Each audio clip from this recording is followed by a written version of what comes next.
कागज काट कर घड़ी बना कर छोड़ दिया माए हवा में, इधर जा उधर जा लेकिन रस्सी मेरे हाथ में।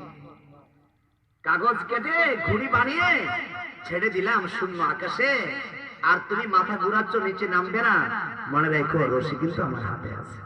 ইন্নাল্লাহা সামিউন বাসীর, তুমি যা আস্তে আস্তে বলেছো সেটাও আমি সামিউন শুননেওয়ালা, তুমি যা আধারে করেছো অন্ধকারে করেছো বাসীর, আমি আল্লাহ তাও দেখনেওয়ালা। তুমি বলো নাই, তুমি করো নাই, তুমি তোমার দিলের মধ্যে আছে, এখনো জবান দ্বারা আনো নাই, জবানের ভিতরে আসে নাই। ইন্নাল্লাহা আলিমুম বিযাতিস সুদূর, তোমার সিনার ভিতরে দিমাগের ভিতরে ঘুরপাক খাচ্ছে, তুমি বলো নাই করো নাই, ওইটার খবরও আমি আল্লাহ জানি। আয়াতের উপরে কিছু আলোচনা করব। আল্লাহ তাআলা আমাকে কিছু কথা ইখলাসের সাথে বলার, আপনাদেরকে আমলের নিয়তে শোনার তৌফিক দান করেন, সকলে বলে আমিন। আল্লাহ রাসূল সাল্লাল্লাহু আলাইহি ওয়াসাল্লাম দুনিয়া থেকে চলে যাওয়ার আগে অনেকগুলা হাদিস বলেছেন। উল্লেখযোগ্য একটা হাদিস আল্লাহ রাসূল বলেন, তারাকতু ফীকুম আমরাইন লান তাদিল্লু মা তামাসসাকতুম বিহিমা কিতাব আল্লাহ ওয়া সুন্নাত রাসূলি। আল্লাহ রাসূল ফরমান, আমি তোমাদের মাঝে দুটো জিনিস রেখে গেলাম। তারাকতু ফীকুম আমরাইন, তোমাদের মাঝে দুটো জিনিস আমি ছেড়ে গেলাম। লান তাদিল্লু, কখনোই তোমরা পথহারা পথভ্রষ্ট হবে না। মা তামাসসাকতুম বিহিমা, যতক্ষণ পর্যন্ত এই দুইটা জিনিসকে তোমরা আঁকড়িয়ে ধরে রাখবে। একটা হলো কিতাব আল্লাহ, আল্লাহর কোরআন, আরেকটা হলো সুন্নাত রাসূলি, আল্লাহর রাসূল সাল্লাল্লাহু আলাইহি ওয়াসাল্লামের সুন্নাত। এই দুইটা জিনিস যতদিন পর্যন্ত তোমরা আঁকড়িয়ে ধরে রাখবে, ততদিন পর্যন্ত তোমরা কখনোই পথ হারা হবে না, পথভ্রষ্ট হবে না, জান্নাতের পথ হারিয়ে জাহান্নামের পথে উঠবে না। যতক্ষণ পর্যন্ত কোরআন হাদিসের দৃষ্টিকোণ থেকে চলবে, ততদিন পর্যন্ত তোমরা আমি আল্লাহ তাআলার সঠিক সিরাতে মুস্তাকিমের পথ হারাবে না। এই হাদিস থেকে আমরা দুটি জিনিস পাইলাম, কোরআন এবং হাদিস, এই দুইটা হলো আমাদের মূল বিষয়। আমাদের জীবনের পাতি হলো এই দুইটা জিনিস। এই দুইটা জিনিস থেকে ইজমা কিয়াস বের হয়েছে, এটিও শরঈ দলিল। হাদিসের মধ্যে আসছে, লা ইয়াজমাউ উম্মতি আলা দালালা, আমার উম্মত পথভ্রষ্টদের উপরে জমা হতে পারে না। উলামায়ে উম্মত যখন কোন একটা বিষয়ের মধ্যে ঐক্যমত পৌঁছবেন, এটাও হাদিসেরই কথা, এটাও শরঈ দলিল। আবার যখন কোরআন হাদিস থেকে ইস্তেমবাত করা হবে, মাসআলা বের করা হবে, যেটাকে কিয়াস বলা হয়, এটাও শরঈ দলিল। বাকি শরঈ বিষয় মূল দুইটা, একটা হলো কোরআন আর একটা হলো হাদিস। আজকে এখানে সুন্দর আল হুদা ইসলামী সংস্থার উদ্যোগে যে আয়োজন, এই সংস্থার মূল কথাটা কি, আয়োজনের মূল কথাটা কি? বেসিকলি মূল কথাটা হইল, কোরআন হাদিসের কিছু কথা আমরা শুনবো, যদি আমাদের ভিতরে আমলে নাই, এমন জিনিস যদি আমরা শুনি আমল করা দরকার, সেটা আমরা করব। আর এমন জিনিস আমাদের ভিতরে আছে যেটা আমাদের ছাড়া দরকার, আজকে যদি সেই জিনিসটা শুনি তাহলে ছেড়ে দেব। এই একটা মানসা নিয়ে, এই একটা চাহিদা নিয়ে এই তাফসীরুল কোরআন মাহফিল করানো এবং শোনানো উভয়টাই মূল। কিন্তু এটা মূল কিন্তু স্টেজ সুন্দর হওয়া না, মূল কিন্তু প্যান্ডেল সুন্দর হওয়া না, মূল কিন্তু ব্যবস্থাপনা অনেক সুন্দর হওয়া এটা না। বাকি এগুলো হলো মূলটার জন্য সহায়ক, এডিশনাল।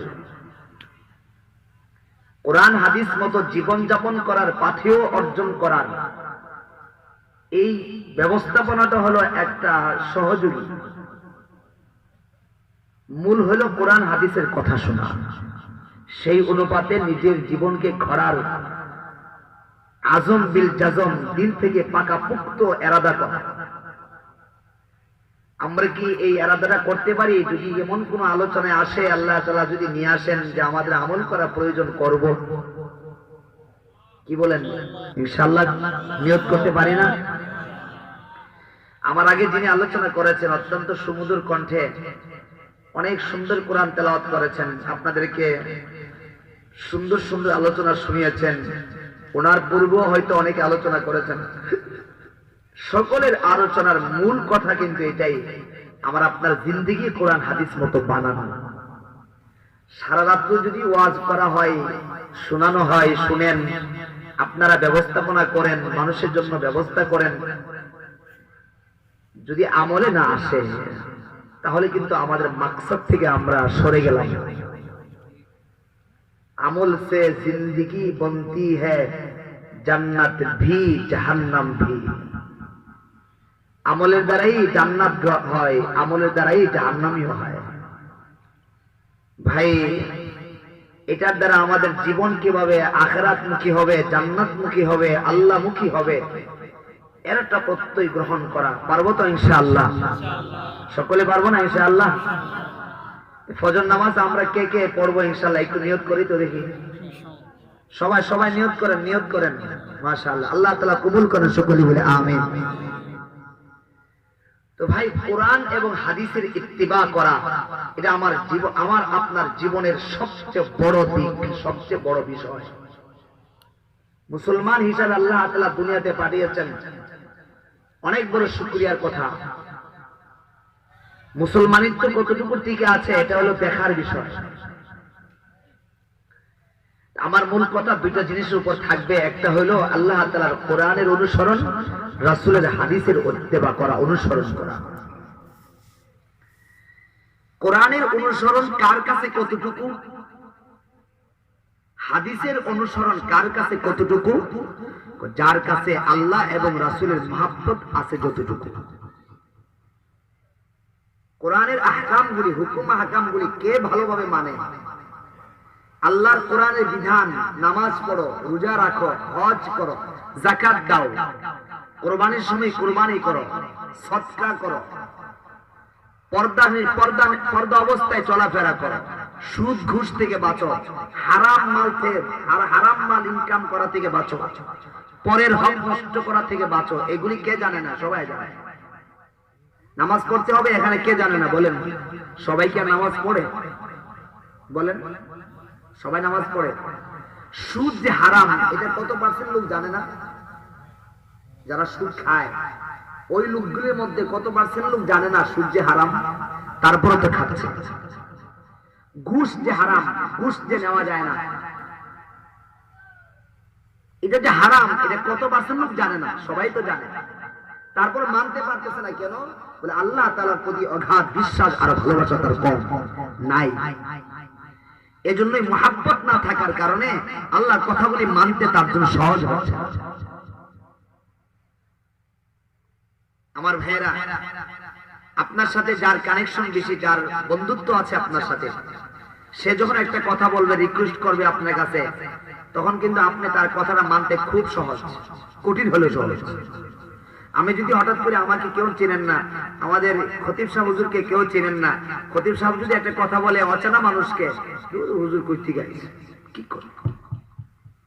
আর যখন আপনি বুঝবেন আমার খতিব সাহেব বলেছেন, আমার হুজুর বলেছেন, তখন কিন্তু কঠিন হলেও মানতে সহজ।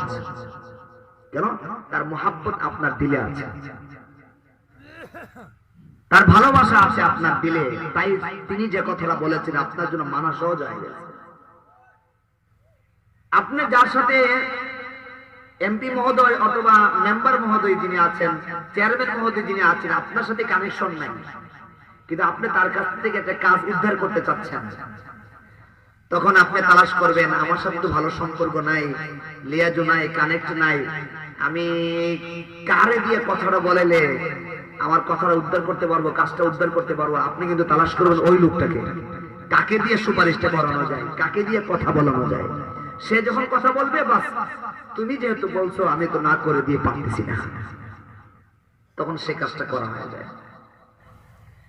আমার ভাইয়েরা, যার দিলের ভিতরে আল্লাহর প্রেম আর ভালোবাসা মহাব্বত যতটুকু আছে, তার জন্য আল্লাহর বিধানগুলি কোরআনের ভিতরে যত আহকাম ভিত্তিক আয়াত আছে, আমসাল ভিত্তিক আয়াত আছে, যত বিষয়াদি রয়েছে কোরআনের ভিতরে, সে সমস্ত বিষয়গুলি মানাটা তত সহজ হয়ে যাবে দিলের মধ্যে আল্লাহর ভালোবাসা জন্ম।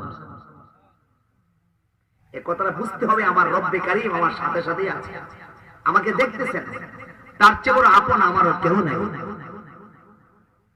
আল্লাহ তাআলা কোরআনে কারীমে বলছেন, আল্লাহু ওয়ালিয়ুল্লাযীনা আমানু ইখরিজুহুম মিনাজ-যুলুমাতি ইলান-নূর। যারা মুমিন, যারা কালিমাওয়ালা, আরে পৃথিবীতে তুমি তোমার দুস্থ কাকে খুঁজতেছো? তুমি কাকে আপন মনে করতেছো? তুমি তোমার বাবাকে বেশি আপন মনে করো, তুমি তোমার দুস্থকে বেশি বড় আপন মনে করছো, তোমার ক্লাসমেটকে তুমি বেশি আপন মনে করছো। আল্লাহ বলেন, যার ভিতরে কালিমার ছোঁয়া আছে, যার ভিতরে ইসলামের চেতনা আছে, যার ভিতরে আমি আল্লাহর কালিমার বিশ্বাস আছে, আল্লাহ বলেন আমি তোমার জন্য সবচেয়ে বেশি বড় আপন, আমার চেয়ে আপন কাউকে পাবে না। সুতরাং আপনত্ব আমার সাথেই করো, পৃথিবীর কারোর সাথে। এজন্য আল্লাহ তাআলা বলছেন, ওয়া ইয়া ফারহাবুন, আমাকে ভয় করো, ওয়া ইয়া ফাত্তাকুন, আমাকে ভয় করো, ওয়া মাল্লাহু বিগাফিলিন আম্মা তা'মালুন, বান্দা তোমরা যা করো আমাকে তা থেকে গাফেল মনে করো না। তোমরা যা করো আমাকে গাফেল মনে করো না, আমি সব দেখি, সব দেখি। ইন্নাল্লাহা সামিউন বাসীর, তুমি যা আস্তে আস্তে বলেছো সেটাও আমি সামিউন, শুননেওয়ালা। তুমি যা আধারে করেছো, অন্ধকারে করেছো, বাসীর, আমি আল্লাহ তাও দেখনেওয়ালা।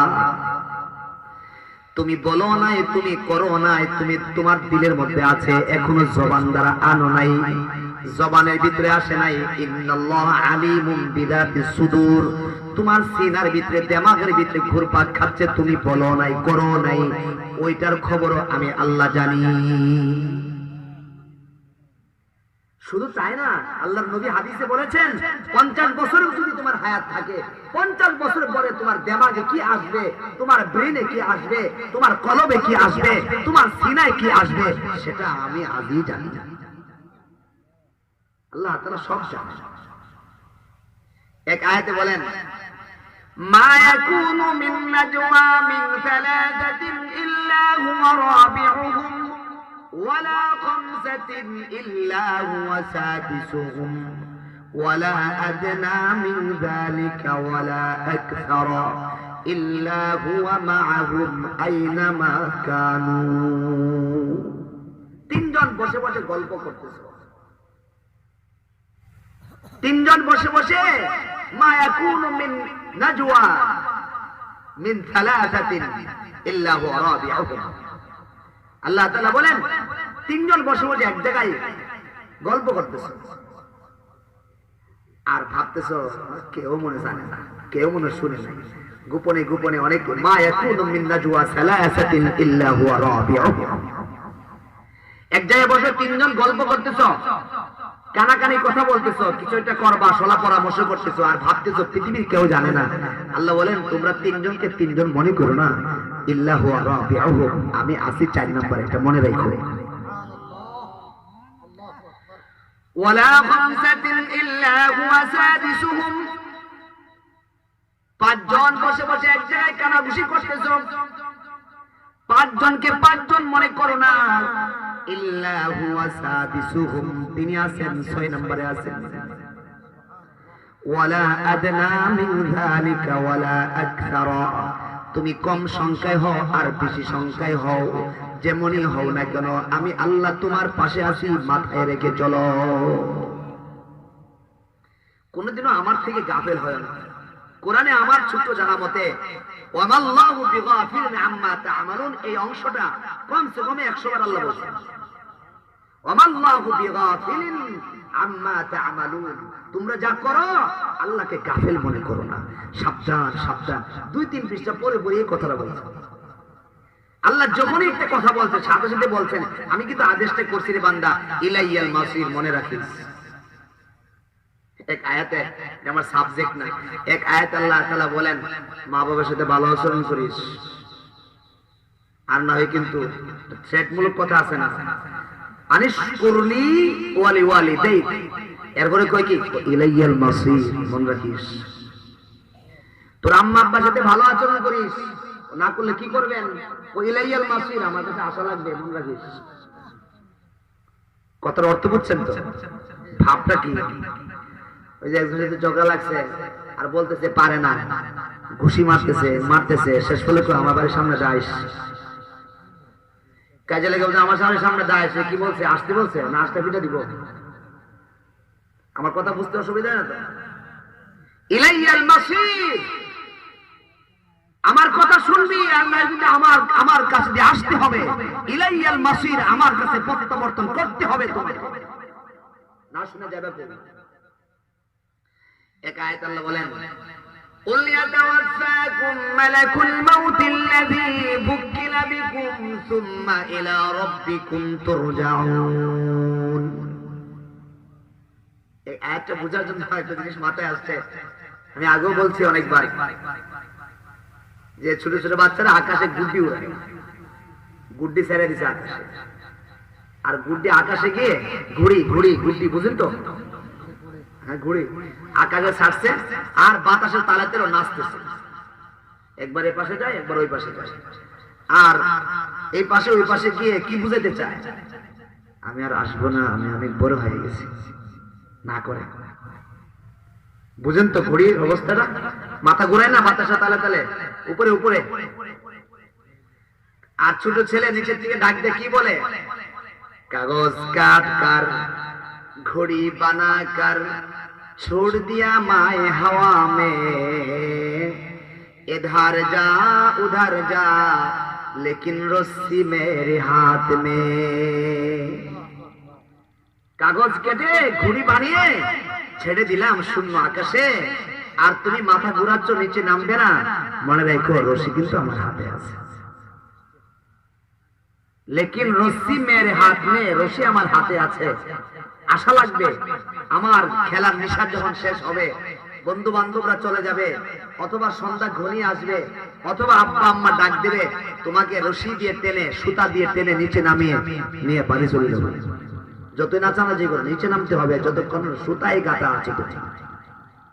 আল্লাহ বলেন কুল, হে নবী আপনি বলে দেন তোমাদের পিছনে আমি সুতা লাগায় রাখছি, তোমাদের পিছনে সুতা লাগায় রাখছি। কিসের সুতা? ইয়াতাওয়াফাকুম মালাকুল মাউত, মালাকুল মাউত নামক ফেরেশতার সুতা তোমাদের পিছনে লাগানো আছে। যেই ফেরেশতা ইয়াতাওয়াফাকুম তোমাদেরকে ওফাত দেবে, যেই ফেরেশতা ইয়াতাওয়াফাকুম মালাকুল মাউত, যেই মালাকুল মাউত নামক ফেরেশতা তোমাদেরকে ওফাত দান করবে, মৃত্যুর কোলে ঠেলে দেবে। আল্লাযী বুকিলা বিকুম, যেই ফেরেশতা তোমাদের সাথে উকিল বানিয়ে দেওয়া হয়েছে, যেই ফেরেশতাকে তোমাদের সঙ্গে লাগিয়ে দেওয়া হয়েছে, এমন ভাবে ঘিরা দেওয়া হয়েছে, সেই রশি, সেই সুতা, সেই মালাকুল মাউত নামক ফেরেশতার রশি, এটা কখনোই ছিঁড়বে না। আকাশে যে রশি আছে সুতা, এই সুতা ছিঁড়ে যাওয়ার সম্ভাবনা আছে, গুড্ডির সুতা ছিঁড়ে যাওয়ার সম্ভাবনা আছে। আমি আল্লাহ যে সুতা লাগাইছি, আমি আল্লাহ যে মালাকুল মাউত নামক ফেরেশতার রশি তোমার পিছনে লাগাইছি, এটা কখনো ছিঁড়বে না। সুম্মা ইলা, এই কথাটা বলার জন্য বলছিলাম, সুম্মা ইলা রাব্বিকুম তুরজাউন, তোমরা তোমাদের রবের কাছে ফিরে আসতেই হবে, আসতেই হবে। না আসে কোনো তোমার অন্য কোনো পথ তোমার কাছে নাই, আসতেই হবে। তোমার দুনিয়া থাকার জায়গা আমার ভাই, আল্লাহ তাআলার মহব্বত অন্তরে পয়দা করে, দিলের ভিতরে আল্লাহকে ঢুকা। কোরআনে কারীমের মধ্যে আমরা যদি তালাশ করি এটা পাই যে আপনাকে আল্লাহ হাত দিবেন, হাত দ্বারা আল্লাহর কাজ করতেছেন, নামাজ পড়তেছেন, দান সদকা করতেছেন, হাতের দ্বারা মায়ের খেদমত করতেছেন, এগুলি আল্লাহ তাআলার অর্ডার। আবার নিজের জীবিকা উপার্জনের জন্য হাত ব্যবহার হচ্ছে, চোখ ব্যবহার হচ্ছে, কান ব্যবহার হচ্ছে, নিজের অঙ্গ প্রত্যঙ্গগুলি ব্যবহার হচ্ছে, আল্লাহ তাআলার কোনো বাধা নেই। আপনার বাহ্যিক অঙ্গ প্রত্যঙ্গগুলি আপনার নিজের কাজে ব্যবহার করেন, কোনো বাধা নাই। কিন্তু একটা অঙ্গ আল্লাহ তাআলা আমাকে আপনাকে দিয়েছেন, সেই অঙ্গের ভিতরে একমাত্র আল্লাহই থাকতে চান, পৃথিবীর কোনো মাখলুক গায়রুল্লাহ সেখানে থাকতে আল্লাহ পছন্দ করেন না। ওই দিলটা আলা ওয়া ইন্না ফিল জাসাদি লামুদগা ইযা সালুহাত সালুহাল জাসাদু কুল্লু ওয়া ইযা ফাসাদাত ফাসাদাল জাসাদু কুল্লু আলা ওয়াহিয়াল কলব। বান্দা, তোমার শরীরের মধ্যে একটা সুস্থ গোশতের টুকরা আছে, ওটা যদি সুস্থ থাকে আর তোমার সারা শরীর যদি পচনও ধরে থাকে, আল্লাহ রাসূল বলেন আল্লাহর আদালতে তোমার পুরো শরীরই সুস্থ আছে। ওয়া ইযা ফাসাদাত ফাসাদাল জাসাদু কুল্লু, ওই গোশতের টুকরা যদি নষ্ট হয়ে যায় আর তা তোমার সারা শরীর যদি সুন্দর সুঠাম দেহের অধিকারী হও, তারপর আল্লাহ রাসূল বলেন ফাসাদাল জাসাদু কুল্লু, তোমার পুরো শরীর নষ্ট হয়ে গেছে। আলা ওয়াহিয়াল কলব, এটা হলো কলব। আমার ভাইরা, দিলের মধ্যে আল্লাহর ভালোবাসা জন্মান, কোরআনের উপরে আমল করা সহজ। আজকে ভালোবাসা নাই, এটা নামাজ পড়ে আর তাসবিহ পড়ি, আমরা অনেকে তাসবিহ পড়ে না, সুবহানাল্লাহ সুবহানাল্লাহ তাসবিহ, এই 15 সেকেন্ড 20 সেকেন্ড লাগে না, এক তাসবিহ শেষ হয়ে যায়। সুবহানাল্লাহ সুবহানাল্লাহ সুবহানাল্লাহ সুবহানাল্লাহ সুবহানাল্লাহ সুবহানাল্লাহ। কেন হয়েছে এরকম? মহব্বত নাই, আল্লাহর ভালোবাসা, প্রেম নাই। এজন্য সুবহানাল্লাহ সুবহানাল্লাহ সুবহানাল্লাহ বলে মনে মনে ভাবতেছি খুব খুশি, আমি এক তাসবিহ পড়ছি, 2 তাসবিহ পড়ছি, 3 তাসবিহ পড়ছি, গোড়ার দিন পড়া। হাজারো কোটি বার যদি এভাবে পড়া হয়, একবার সহি করে পড়ার চেয়ে তার চেয়ে বড় মূল্য হতে পারে না। আল্লাহ রাসূল বলেন সুবহানাল্লাহ ওয়ালহামদুলিল্লাহ তামলাআন মা বাইনাস সামাই ওয়াল আরদ। বান্দা, তুমি যখন সহি শুদ্ধভাবে একবার সুবহানাল্লাহ বলবে, আমার প্রেম ভালোবাসা নিয়ে যখন দিল থেকে সুবহানাল্লাহ বলবে, ওয়ালহামদুলিল্লাহ বলবে, আসমান জমিনের ফাঁকা জায়গা তোমাকে সওয়াবের দ্বারা ভরপুর করে দেওয়া হবে। আমাদের কি অবস্থা হয়েছে ভাই? আপনি এক তাসবিহ সুবহানাল্লাহ পড়বেন, আলহামদুলিল্লাহ পড়বেন, কমসে কম 3.5 মিনিট থেকে 4 মিনিট সময় লাগায় যদি পড়তে পারেন, তো বুঝবেন যে আপনার পড়াটা সহি হয়েছে, অন্তর থেকে আসছে। আর যদি আধা মিনিটই শেষ হয়ে যায়, বুঝতে ভাই কিছু হয়নি।